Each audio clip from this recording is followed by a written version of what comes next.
Salam alaikum Mazoul, bonsoir. Encore une affaire qui défraie la chronique algérienne. Des arrestations en série de journalistes et d'artistes sous des motifs très fallacieux. Et ceci juste après que Bouteflika, le président de la République, ait publiquement demandé aux journalistes de dénoncer les dérives et les malversations. Oui, nous savons tous que ce n'est pas lui qui a envoyé ce message, mais son frère, pour dire les choses, et les gens qui tiennent le président en otage, qui règnent en son nom et derrière son portrait. Mais il n'en demeure pas moins que les mêmes cercles envoient des signaux contradictoires. Il ne fait plus de doute que ceux qui ont demandé au président de l'APN de ne pas partir l'ont eux-mêmes fait partir. Il ne fait pas de doute que les mêmes qui ont rédigé le message aux journalistes au nom du président, leur demandant de mener des investigations et de dénoncer des dérives, sont les mêmes qui les ont fait arrêter, qui les ont exhibés menottes au poignet, s'il vous plaît, comme de vulgaires criminels. Comprenne qui pourra. Les ministres algériens de la presse, que les journalistes qualifient gentiment de ministres de la pub, parce que c'est de cette manne que se sert le régime pour confiner la presse à une autocensure qui ne se dit pas. La pub est le côté carotte du contrôle. Le côté bâton semble encore plus dissuasif puisqu'il a même entraîné mort d'hommes. Nous gardons encore en mémoire le décès en détention, en prison, du journaliste Mohamed Tamalt, Rabbi Rahmou. Un autre journaliste incarcéré, Saïd Chetour, incarcéré depuis une quinzaine de mois sans jugement, vient lui aussi d'être hospitalisé. Il se trouve dans un état critique. Et tout cela se passe comme si de rien n'était, comme s'il était tout à fait naturel d'emprisonner des journalistes, de les balader à travers la ville menottes au poignet, d'asphyxier leurs médias quand ils ne filent pas droit, etc., et autres formes d'oppression. Et les ministres successifs de la presse continuent, comme si de rien n'était, à nous chanter les louanges de la liberté d'expression, de la totale latitude accordée aux journalistes de faire leur travail, et ils ne nous disent rien sur tout ce qui se cache derrière cette curieuse disposition accordée à une quarantaine, rien que ça, une quarantaine, de chaînes de télé d'exercer en Algérie à la seule condition qu'elles obéissent aux injonctions du maître. Et ils ne nous disent rien, ces ministres de la pub, sur la gestion de cette faramineuse rente publicitaire. Et ils ne nous disent rien, ces ministres de la pub, sur les publi-reportages payés rubis sur l'ongle à certains journaux français qui acceptent de regarder ailleurs et tentent de scélératesse dans ce monde algérien de la presse où ceux qui ont pignon sur rue sont les plus corrompus et les plus retors, les plus éloignés de l'éthique et de la déontologie de la presse.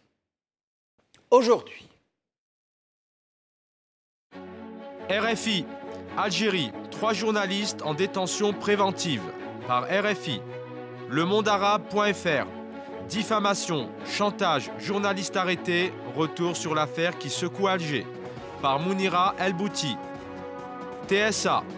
Bouteflika demande aux journalistes de dénoncer les dérives par la rédaction. Avec nous pour en parler, Brahim Younsi, ancien cadre du MDA. Merci Brahim Younsi d'être avec nous. Ali Aïdjodi, journaliste, président de Riposte International. Merci d'être avec nous. Ali Aïdjodi. Bonsoir Jamel, bonsoir Sidi. Depuis Alger au téléphone, un journaliste, Farid Bouhatta. Merci Farid d'être avec nous. Oui. Merci. Alors, Brahim Younsi. Donc voilà, au moment où le président vient d'envoyer un message aux journalistes enfin c'est un message qu'on lui prête, leur demander de mener des investigations. Après qu'il l'ait fait en juin, où il leur a demandé de dénoncer les exactions de toutes sortes. Voilà que juste après, des journalistes sont arrêtés, promenés, baladés dans la ville, menottes au poignet, carrément exhibés. Et des images qui ont été relayées d'une façon atroce par certaines chaînes de télé proches du régime. Et il n'y a pas que les journalistes. Avec eux, il y a des artistes très connus, très appréciés de l'opinion publique. Ça veut dire quoi, ça? Ça veut dire, comme disait Pascal, quand on ne peut pas fortifier la justice, on justifie la force. Nous sommes exactement dans cela. Quand on ne peut pas fortifier... Vous voulez me répéter ça? Quand on ne peut pas, ou ne pouvons pas justifier, fortifier la justice, on justifie la force. Très bien dit. Et c'est de Blaise Pascal dans les pensées. Oui. Et nous sommes dans cette image-là. Vous avez dit des télévisions. Oui. À ma connaissance, il y en a une ou deux. Il y en a plus de 40. Oui. Non. Donc 4 ont été plus ou moins légalisées, mais... Non, celles qui ont... celles qui sont en train de servir de relais... De relayer ce spectacle. Ce spectacle. Parce que nous sommes dans une société du spectacle. Oui. Ce média, je n'ai pas donné son nom, oui. Chacun l'aura compris. Absolument. Est à la fois procureur et juge. Oui. Procureur et juge. Il est juge et partie. Avant que l'affaire ne soit jugée, on rappelle. Hein. Justement. Ça veut dire que les chefs d'inculpation n'ont même pas été rendus publics. Ce que nous voyons, ce que nous regardons, ce que nous suivons, ce que le peuple algérien vraisemblablement suit aussi, est un très mauvais spectacle, affligeant. De notre âge. Tout à fait. Affligeant, indigne. La présomption d'innocence n'existe pas, elle n'a jamais existé. Et souvenons-nous de toute cette décennie où des Algériens ont été jugés sans aucune présomption d'innocence. Absolument. Seulement à charge. Tout est à charge comme ça l'est actuellement, et d'autant plus que c'est un média qui juge, qui charge, qui joue les procureurs. Oui. C'est extrêmement grave, extrêmement grave. Un média particulièrement proche d'un certain clan du régime. Il ne l'aurait pas fait s'il n'était pas proche du pouvoir, du centre du pouvoir. Donc, curieusement, le propriétaire, il y a quelques jours seulement, avait violemment attaqué un très haut responsable sécuritaire qu'il avait enregistré et dont il a diffusé l'enregistrement sur sa propre chaîne. C'est dire, hein? Tout à fait. Tout à fait. Moi, je compare ce qui vient de se passer, qui touche les journalistes, qui ont déjà été touchés pendant la décennie rouge ou la décennie noire, qui ont été jugés, qui ont disparu. Oui. Dont l'assassinat n'a toujours pas été élucidé d'une façon claire. Que ce soit celui des journalistes, celui aussi de certains artistes, celui de l'Algérien, des Algériens qui ont été aussi tués, emprisonnés, torturés, la lumière reste à disparus. Ali Aïdjoudi? Je pense qu'on est en train d'assister à un procès à la Securitat. Donc, en 13 minutes, on a jugé et condamné et exécuté Ceausescu. Donc, c'est la Securitat. Et on a relayé ces images de son exécution. Voilà. Donc, je pense que et les services de sécurité et la justice a pris position en faveur de Anis Rahmani, je pèse mes mots, parce qu'il faut le citer, parce que Nahar est en train de faire un sale boulot, sale besoin, il est en train de salir la réputation des journalistes. Vous imaginez, pendant 48 heures, on nous présente Bouakéz, l'artiste le plus aimé des chaînes de télévision algériennes, comme un vulgaire malfaiteur, moujrim. C'est comme ça qu'il est. Et 24 heures sur 24, pendant 2 jours. Alors, des sportifs, des artistes, des journalistes. Et au moment où Abdou Semmar a fait une vidéo pour lire la lettre à l'occasion de la journée nationale de la presse, pour dire que voici, Bouteflika nous demande justement de dénoncer des injustices. Lui-même est tombé dans cette il est en prison. injustice, et le jour même, il a été arrêté. Je pense qu'on assiste, le pouvoir et les différents clans sont en train de museler le peuple. D'abord, c'est une façon de dire attention, parce qu'il faut se refaire aussi au spot publicitaire de Nahar. Attention, vous voyez ce qui s'exprime sur Facebook, faites compte, il n'y a personne qui peut vous protéger. Ils sont en train de matraquer, de faire peur, que vous allez voir, vous allez vivre ce que la famille de Samir disait, des Bouakez, ils sont en train de vivre. À 2 h du matin, on nous présente à charge des journalistes menottés, malmenés, comme des malfaiteurs, comme des voyous, alors qu'ils ont ni assassiné, ni... et les commentaires des journalistes sont effroyables, épouvantables. Incroyables. Et dans tout ça, moi, ce qui est écœurant, c'est que c'est le silence de la classe politique. C'est qu'il y a peu de déclarations. Oui. Et puis même des déclarations, moi je condamne ces déclarations parce qu'il fallait agir. Parce que c'est la liberté d'expression, c'est la liberté du peuple, c'est la liberté de ces mêmes partis politiques. Parce que, après tout, ces journalistes ont donné la parole à cette classe politique. Qu'est-ce que vous voulez attendre d'une pseudo-classe politique quand les propres confrères de ces journalistes leur tombent dessus à travers leur télévision? Mais attendez, par contre, vous allez voir la réaction de la société algérienne, du petit peuple, comme on dit, lorsque l'un des siens est attaqué. Parmi ceux qui ont été mis sur la sellette, il y a le fameux Amir Dezed, ce blogueur qui, à lui seul, est en train de débranler les assises du régime. Alors, écoutez bien ce que disent les supporters dans les stades algériens. Écoutez.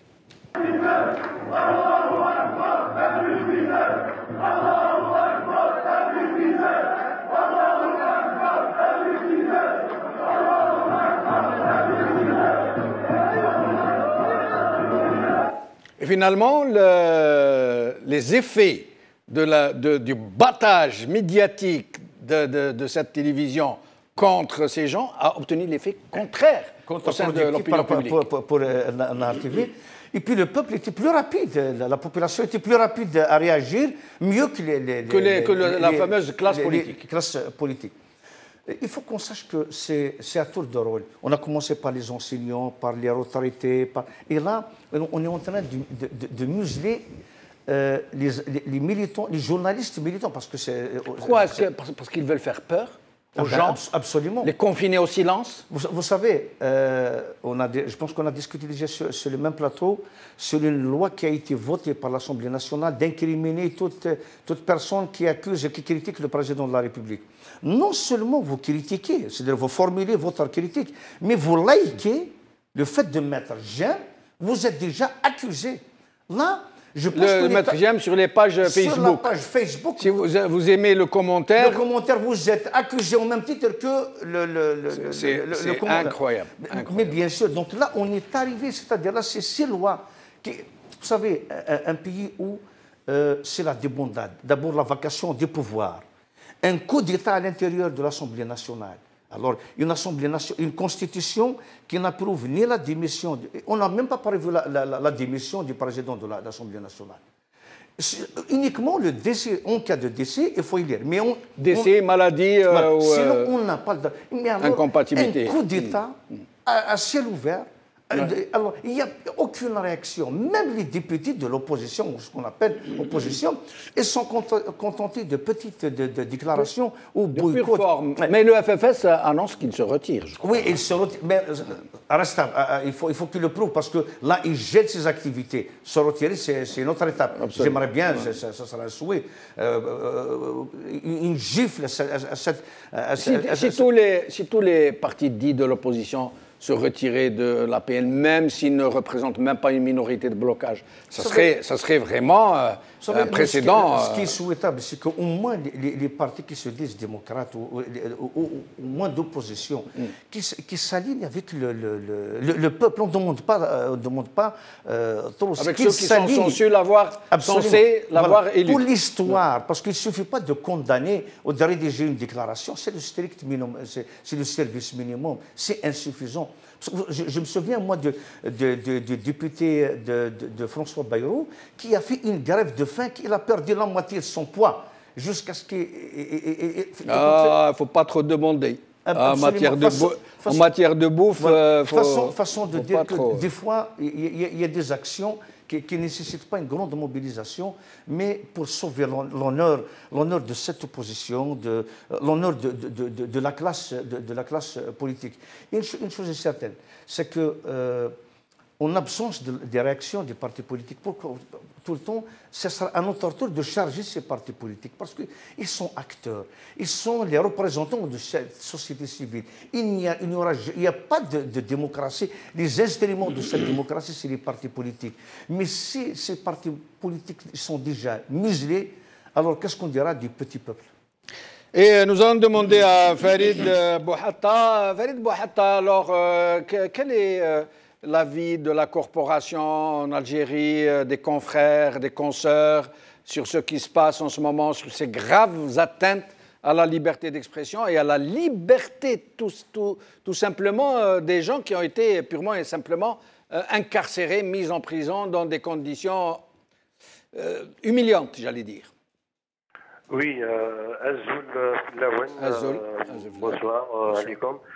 Qu'est-ce que vous voulez que je dise vraiment là actuellement? En fait, on attend le jugement final des 4 journalistes qui ont été incarcérés.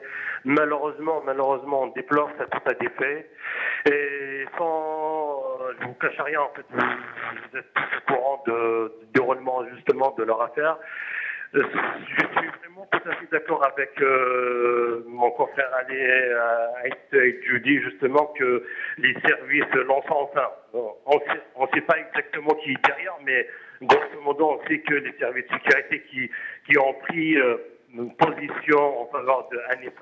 Farid Bouhatta, on ne vous entend pas très bien. Je vous laisse entre les mains de la régie. Ils vont essayer de régler le problème. Nous revenons à vous dans un petit instant. Brahim Younsi. Les différents ministres comment on les appelle? De l'information, c'est ça? Parce que les journalistes les appellent les ministres de la pub. De la communication, de la pub. Oui. Voilà. Alors, finalement, les déclarations qu'ils font, la main sur le cœur, sur la liberté d'expression, alors, c'est quoi ça? C'est du convenu. Oui, mais à ce point, ça veut dire que ça jure. C'est trop flagrant. Quand on en arrive là. Mais c'est vrai que moi, je ne jette pas la pierre aux partis politiques qui sont littéralement inexistants. Mais je jette la pierre aux confrères de ces journalistes. Justement, nous allons demander à Bouhatta de nous dire... Aux confrères de ces journalistes. Oui. Qui ont fait preuve, pour le moins, d'une timidité inacceptable. Pour le moins. Pour le moins, de timidité inacceptable.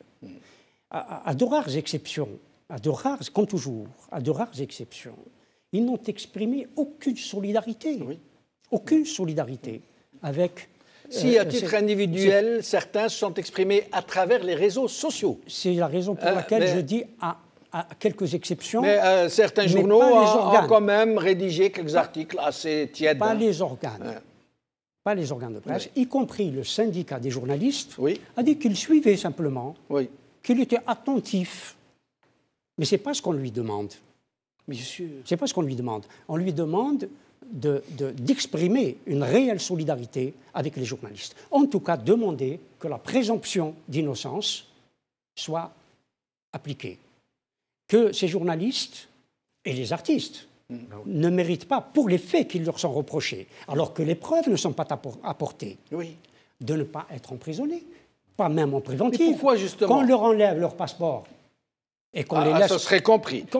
Qu'on leur interdise de sortir de la ville, d'aller subir un contrôle judiciaire. Mais embastiller. Menotter. Les montrer. Oui. Les montrer. Et répéter. une répétition de l'image qui exprimait une haine à leur égard. Brahim Younsi, moi je me rappelle d'une affaire qui a eu lieu ici en France, où des journalistes avaient été piégés par le royaume du Maroc, oui. Où une certaine somme leur a été remise, oui. Où ils ont été pris la main dans le sac, oui. Où ils ont reconnu, oui. Et ils n'ont pas été mis en prison. Non. Non, même si l'affaire n'est pas encore terminée. Ils sont sous le coup de la justice. Il y a d'autres affaires. Oui. Il y a d'autres affaires. Oui. Maintenant, s'il s'agit d'une affaire criminelle, il faut que l'on apporte les preuves. D'abord. Il faut que l'on apporte les preuves. Et qu'on n'instruise pas à charge seulement. Dans notre pays, hélas, nous parlons des journalistes, mais c'est des milliers d'Algériens.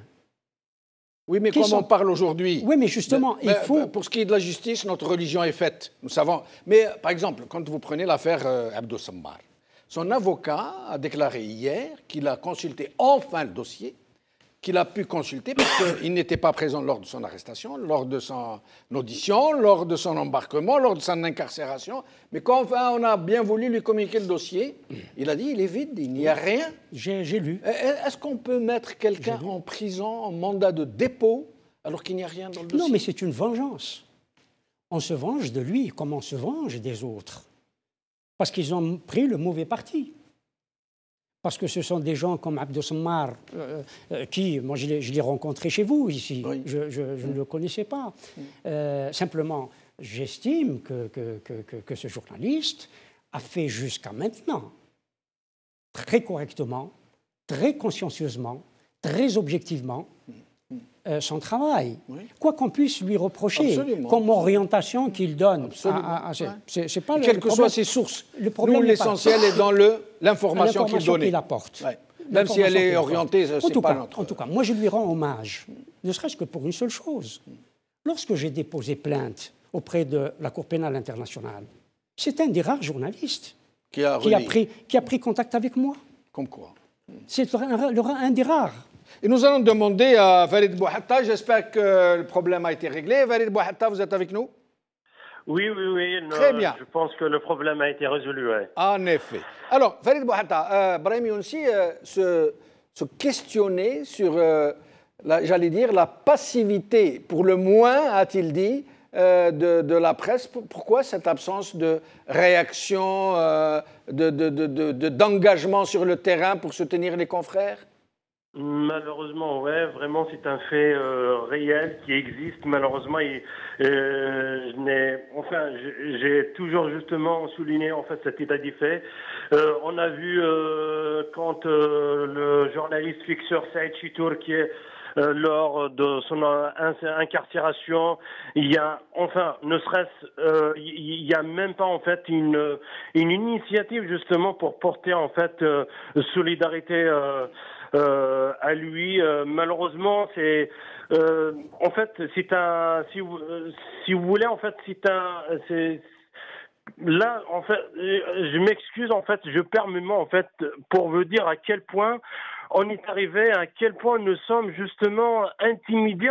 On est la majorité en fait des journalistes en algérien, pour ne pas généraliser la donne, ils ont peur malheureusement, ils ont peur justement de dénoncer en fait, quels que soient en fait les faits, ils ont peur justement des poursuites judiciaires à leur encontre.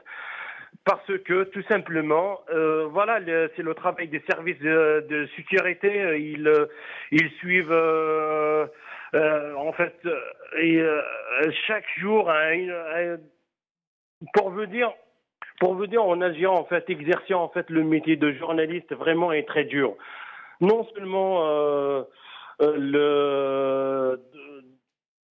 Mais d'abord, est-ce que vous pouvez nous rassurer sur l'état de santé de Saïd Chitour, dont on nous dit qu'il a été hospitalisé après 15 mois Après plus de 500 et quelques jours justement de son incarcération. Et là, on apprend, il a été transféré à l'hôpital justement pour suivre justement les soins préliminaires. Il était en grève de la faim. Il était en grève de la faim. Il était en grève de la faim comme Mohamed Tamalt, qui a décédé des suites d'une grève de la faim. qui a décédé en prison. Exactement. Et là, justement, je voulais rebondir justement sur le... En fait, je suis tout à fait d'accord avec mon confrère Ali Aïdjoudi, justement, qui, quand il a dit justement, les services de sécurité a pris ouvertement, même si il n'est pas déclaré, mais a pris officiellement position avec Anis Rahmani, voilà, qui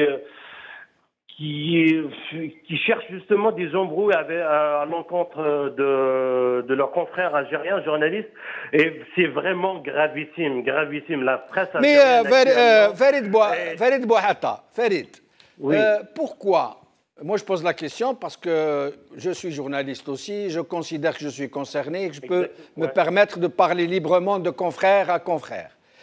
Pourquoi les journalistes en Algérie ne se débarrassent-ils pas de ces syndicats de journalistes qui passent leur temps à se servir plutôt qu'à se servir, qui ne font rien, qui assistent là à regarder passer les trains de l'oppression? Pourquoi les journalistes ne se mobilisent-ils pas pour changer de syndicalistes, élire de véritables syndicats représentatifs qui puissent les défendre, qu'ils puissent les mobiliser, les rallier autour d'une même cause, qu'ils puissent les faire monter au créneau pour essayer d'imposer un vrai journalisme digne, fier, qui ait le sens de l'honneur, qui soit dans la juste portée de ce qu'on attend de lui, de ce que l'opinion publique attend de lui. Pourquoi est-ce que vous acceptez de tels syndicats, de tels représentants? Personnellement, et je pèse mes mots, et je pèse mes mots, et peu importe justement les prix qu'on va prendre, je pèse mes mots réellement en fait. Le syndicat national des journalistes ne me représente pas. Il ne me représente pas finalement. Parce que là, malheureusement, vraiment c'est un fait à déplorer. Il se contente que en fait des communiqués et tout, mais réellement sur le terrain, on ne le voit pas. Vraiment, c'est un syndicat qui est lié directement. En fait, c'est un porte-parole du gouvernement. Malheureusement, c'est triste.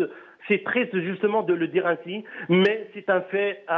Je vous réponds avec une simple question. Posez-vous exactement cette question. Pourquoi le syndicat national algérien ne fédère pas justement à la Fédération internationale des journalistes? Moi, personnellement, j'ai eu une discussion avec le secrétaire général de la Fédération internationale des journalistes. Je lui ai posé la question pourquoi le syndicat national des journalistes ne figure pas justement sur la liste des adhérents de la fédération. Et il me dit, sincèrement, le syndicat national des journalistes ne travaille pas, en fait, ne fait pas son travail, ne milite pas justement en faveur des journalistes. C'est comme si, voilà, nous sommes dans une sphère totalement embrouillée, emportée par tous ces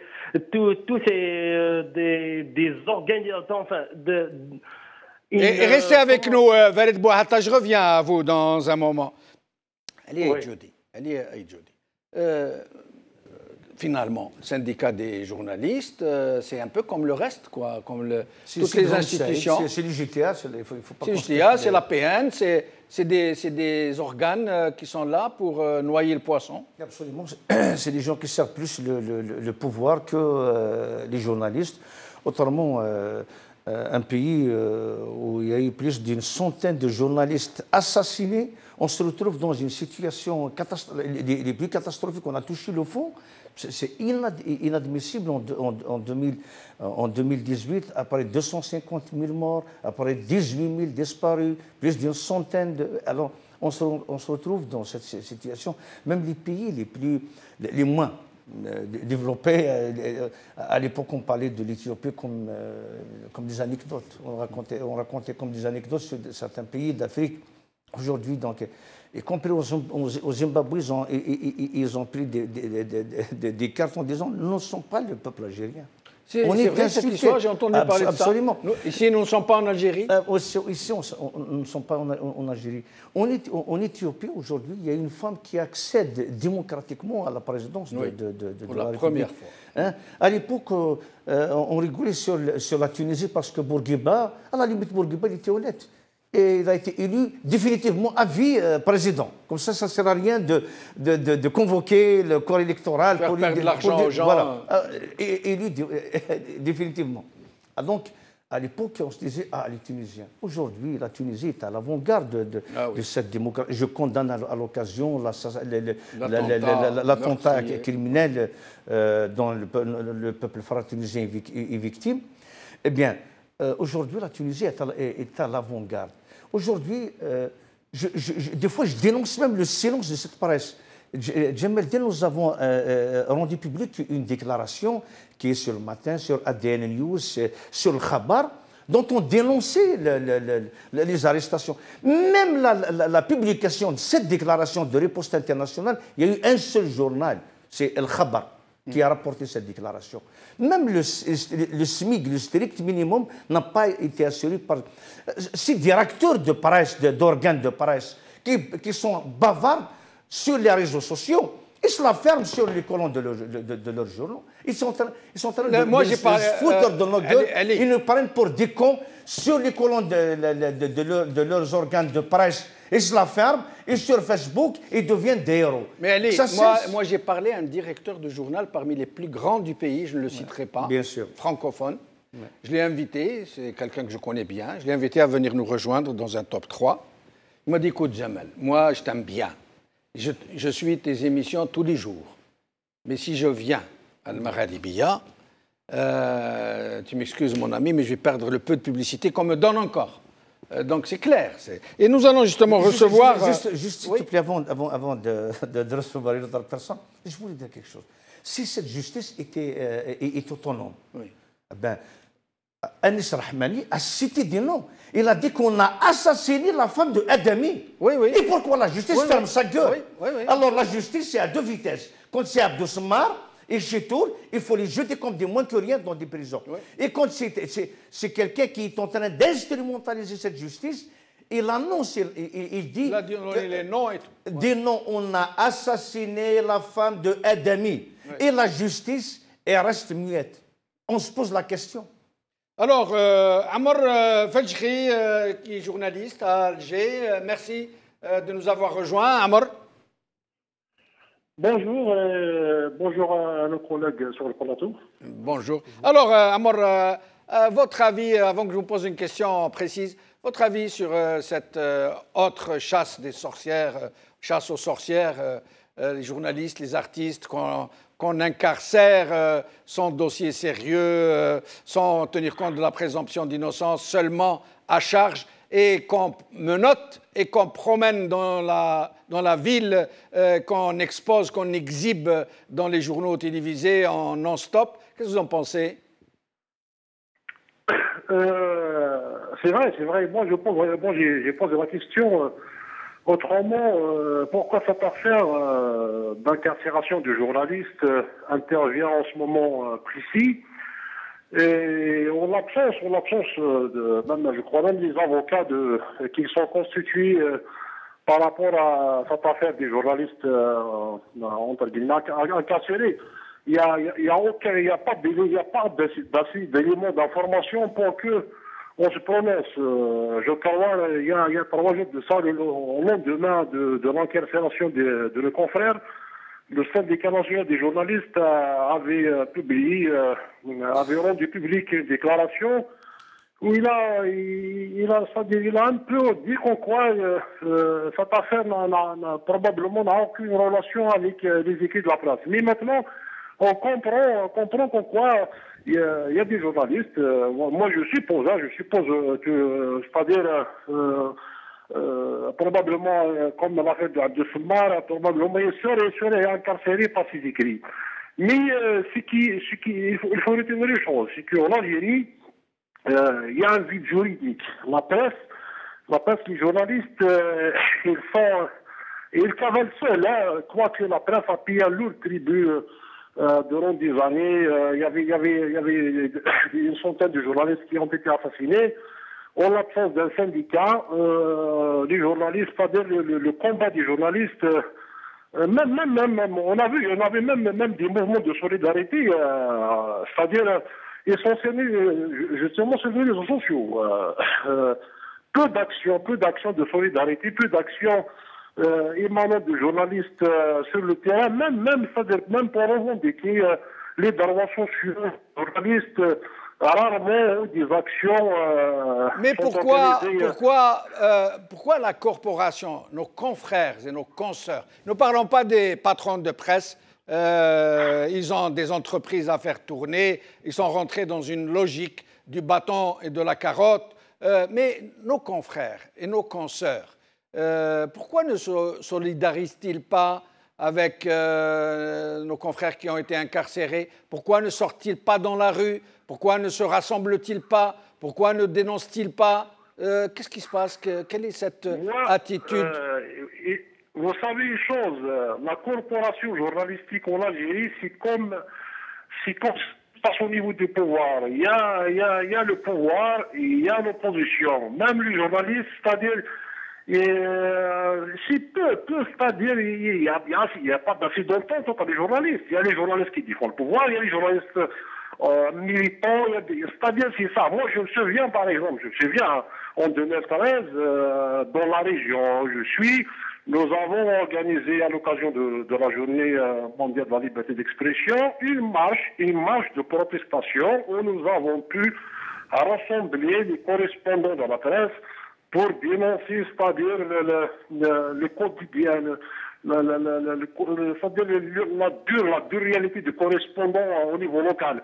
L'affaire de Khabar, l'histoire avec le patron de Sylvital, vous le savez tous, l'affaire de KBC, nous étions pratiquement les seuls journalistes au niveau local ayant observé un sitting de protestation, de solidarité plutôt, avec le confrère d'Al-Khabar. D'ailleurs, le sitting de le rassemblement a été empêché parce qu'il y avait à l'époque une visite d'un ministre d'État. C'est-à-dire, c'est ça.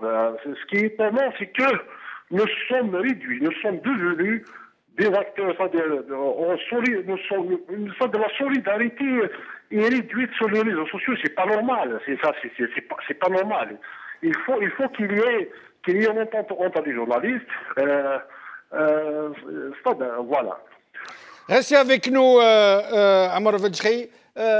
Brahim Younsi, sur les réseaux sociaux, par contre, certains de nos confrères et consoeurs s'expriment. C'est le seul moyen qui leur est laissé, puisqu'ils ne peuvent pas s'exprimer dans leurs propres colonnes ou sur leurs propres ondes. Et ils demandent à leurs confrères de ne plus couvrir les événements officiels, les sorties d'officiels, etc. C'est quand même aqallul iman, comme on dit, c'est un minimum, un SMIC, quoi. Qu'est-ce que vous en pensez? Oui. Et il devrait boycotter toutes les activités officielles. Parce qu'on ne les laisse pas travailler, on ne les laisse pas investiguer. Et dès qu'ils pondent un article, dès qu'ils écrivent un article qui ne va pas dans le bon sens du pouvoir, ils sont bastonnés, ils sont emprisonnés, ils sont embastillés. Mais si vous me permettez, oui, bien sûr, je vais revenir aux images que nous avons vues, oui, qui reflètent l'état de la société, qui reflètent un phénomène sociologique.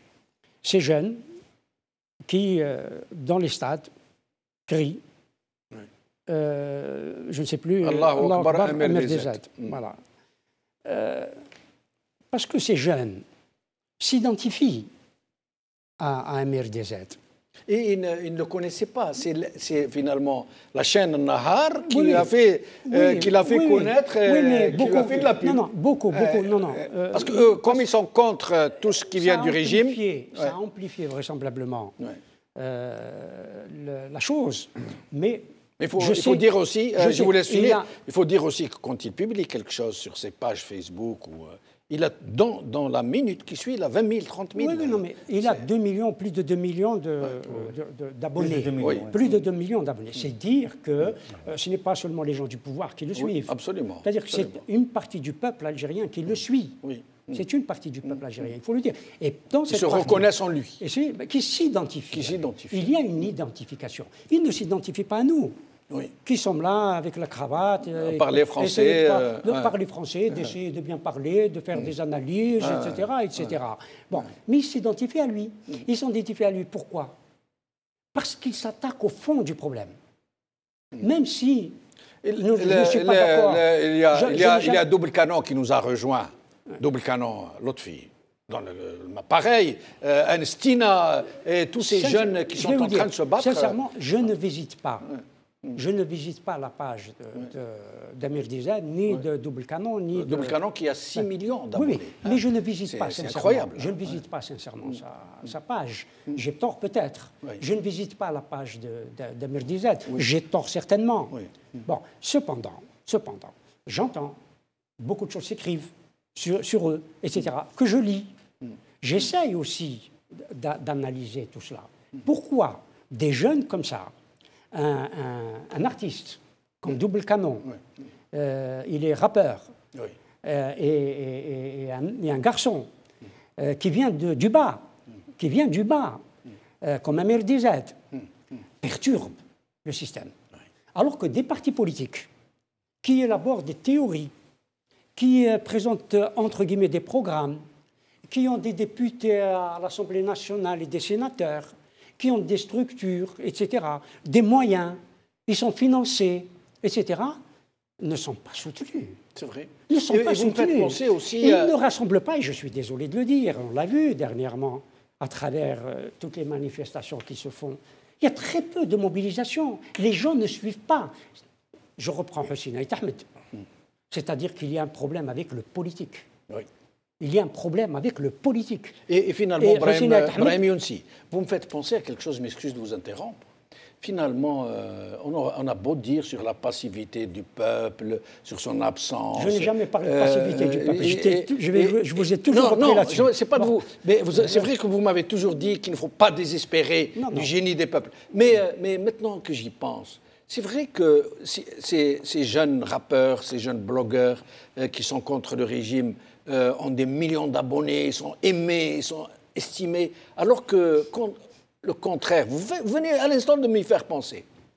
Les baltagias du système qui utilisent le YouTube pour attaquer quiconque attaque le régime, pour stigmatiser tous les opposants, finalement, ils ont 4 chats qui les suivent. Oui, ils ne mobilisent pas. Ils ne mobilisent pas, ils sont parfaitement inconnus. Oui. Mais moi, je ne regarde pas de ce côté-là. Ouais. Je regarde de ceux qui veulent transformer la société, qui veulent changer le pouvoir ou le système. Je dis le pouvoir. Oui. Certains, le système, pas le pouvoir. Pas remplacer le pouvoir. Mais il y a des partis qui veulent changer le système. Néanmoins, ces partis-là ils n'ont pas d'ancrage. C'est ce qu'ils disent. À quoi tout cela est dû? Pardon, mais c'est mon analyse. Oui, bien sûr. Cela est dû, appelons-le comme cela. Bon, un coup d'État, certes, certainement. Mais à l'interruption du processus électoral et démocratique du 26 décembre 1991. C'est l'origine. Bien que certains montent ou remontent jusqu'à 1962, c'est leur droit. Oui. Mais je considère que l'origine, c'est 92. C'est l'interruption du processus électoral. La cassure. Mais oui, c'est là alors que si les islamistes avaient passé, peut-être qu'ils seraient décrédibilisés d'eux-mêmes. Certainement. Certainement. Le fait que le régime ait cassé l'élan, il en a fait... J'ai soutenu plus que soutenu le fils. Mais certainement. Oui. Je dis certainement, parce que le pouvoir, on l'a vu, en Tunisie, dont parlait notre ami Aïdjoudi tout à l'heure. On l'a vu en Tunisie, le Nahda était balayé à un moment donné, même s'il reste fort. Mais ce que je veux dire, c'est que les élections régulières de 92 ont corrigé un passé, 62, etc. Tout ça a été corrigé, même si les miasmes restent, mais a corrigé le passé. Ça veut dire que ça voulait dire que ça vient de loin. Oui, rien n'est simple. Mais il a corrigé le passé. Il a donné sens au présent. Cette élection-là a donné sens au présent. Et continuant à être dans le sens que cette élection a donné. Parce que nous y revenons. Et puis, à mon avis, il préparait aussi l'avenir, qu'on a fermé, qu'on a cassé. Il préparait l'avenir. Comme vous dites, c'est pour ça qu'Aït Ahmed ne s'y est pas trompé. Et, oui, sur sa dernière intervention avant sa mort. Oui. C'est-à-dire qu'il faut réhabiliter le politique. Absolument. Il faut réhabiliter le politique. S'il faut s'opposer à des gens, il faut s'y opposer de façon démocratique. Ce n'est pas une formule. Oui. Ce n'est pas une formule. Mais l'Algérie aujourd'hui se conjugue au futur antérieur. Alors, nous allons devoir aller très vite, il ne reste plus que 6 minutes. Ali Aïdjoudi, est-ce qu'il va falloir penser à changer les médias par des blogs, des sites internet, des radios communautaires, des radios locales, puisque aujourd'hui, ceux qui font le buzz, ce sont les blogueurs, ce sont les jeunes artistes, les jeunes journalistes qui ouvrent des sites. Et alors que la presse classique, leur quarantaine de chaînes de télévision illégales ne récoltent pas à elles toutes ce que récolte un blogueur sur oui, mais Internet. Il faut encourager ce type de médias, sauf que le pouvoir n'est pas dupe. Il a cassé les partis politiques pour encourager. Samir Dized, moi je suis. Amir Dized, pardon, Amir Dized, je suis, mais il utilise le nom d'Aït Ahmed et de Matoub, mais l'idéologie, c'est tout à fait le contraire de la pensée d'Aït Ahmed et de Matoub. Donc le pouvoir préfère composer avec ce type de trucs parce qu'ils sont faciles à casser. Voilà, pour bâtardiser le champ médiatique. Il est en train d'installer un climat de terreur. Alors, tout est terrorisé. Maintenant, les gens ont peur de publier un post sur Facebook. Les journalistes ont peur de s'exprimer, que ce soit à l'intérieur de leurs organes de presse, que ce soit à l'extérieur. Mais je sais une chose est certaine, il faut encourager tout type d'expression libre, blog ou page Facebook, n'importe quoi. L'essentiel que les gens s'expriment en dehors du dictat du pouvoir. Alors, plus qu'un tour de micro entre Farid Bouhatta et Hassan et Ammar Vedjri. Farid Bouhatta, en moins d'une minute, vous avez peut-être un appel à lancer à nos confrères et nos consoeurs? Oui, Jamel, en fait, comme a dit mon confrère, il faut vraiment encourager les initiatives citoyennes, que tout le monde s'exprime de leurs idées, il n'y a pas de problème, parce que je vous pose la question, comment se fait-il, ya Adjaba, que des faits de diffamation conduisent des journalistes en prison? Il est justement strictement interdit dans la loi algérienne d'emprisonner un journaliste. La procédure en cas de diffamation, c'est un droit de réponse. Et s'il n'est pas respecté, la personne peut porter plainte contre le média et le journaliste. C'est vraiment aberrant. Dans le même temps, tout le monde s'interroge pourquoi les plaintes déposées contre le patron d'Al-Nahar n'ont-elles jamais abouti? Pourquoi? On se pose cette question. Et elles sont nombreuses. Merci, Farid Bouhatta. Ammar Vedjri, un appel personnel peut-être à nos confrères et nos consoeurs? Moi, j'ai toujours exprimé un avis personnel et je sais pertinemment que la plupart de mes confrères le partagent. Il faut que les campagnes parfois de dénigrement visant, c'est-à-dire à chaque fois qu'ils reviennent par les confrères, on a toujours vu quand un confrère publie un papier, le premier qui va l'attaquer, c'est le journaliste, c'est son confrère. Donc ces campagnes doivent cesser pour le bien de la presse et pour le bien de la profession et pour le bien de ce métier noble qu'on exerce aussi. Merci beaucoup. Merci beaucoup. Merci Brahim Younsi, merci Ali Aïdjoudi, merci Farid Bouhatta, merci Ammar Vedjri. Je vais faire un dernier tour de micro ici, entre mes deux invités sur le plateau, pour leur demander s'ils le souhaitent, d'envoyer un message à nos confrères. Je rappelle que Brahim Younsi a été lui aussi journaliste depuis très longtemps. Brahim Younsi. J'ai continué à l'être jusqu'à ces dernières années. On dit que quand on est journaliste, on l'est jusqu'à la mort. On l'est jusqu'à la vie, oui. Alors, pour toute la vie. Oui. Est-ce que vous auriez un message à lancer à nos confrères qui, malheureusement, sont pris en otage, comme le reste de toutes les institutions, j'allais dire? Non, mais quelle que soit leur orientation,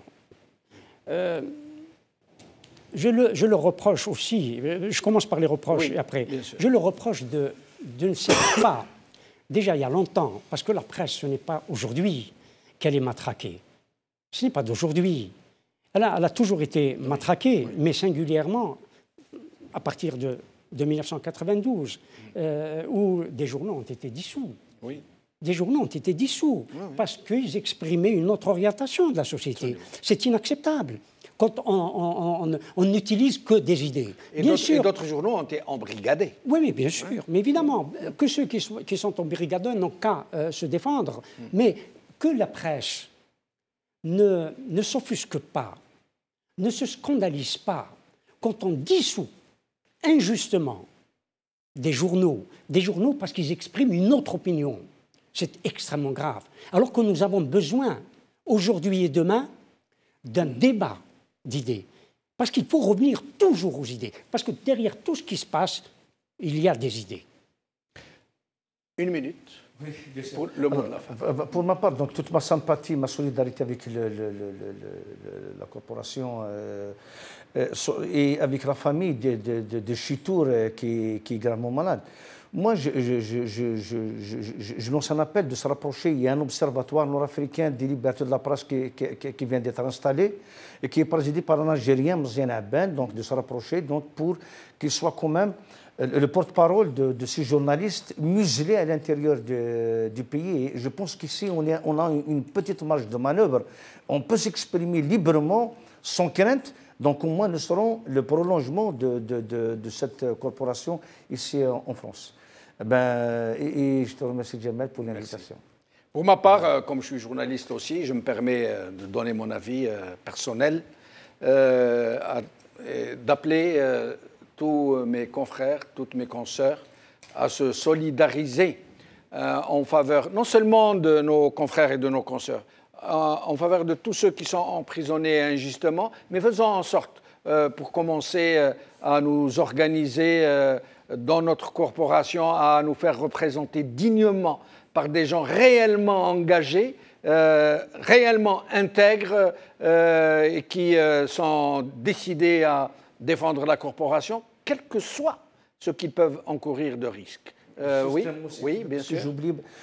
Vous savez, quand on se tait sur des petits dépassements, parce qu'on croit que des petits journalistes marginalisés, on se situe pour Touati, qui vient d'être condamné à 10 ans de prison parce qu'elle a fait une interview à soi-disant un Israélien.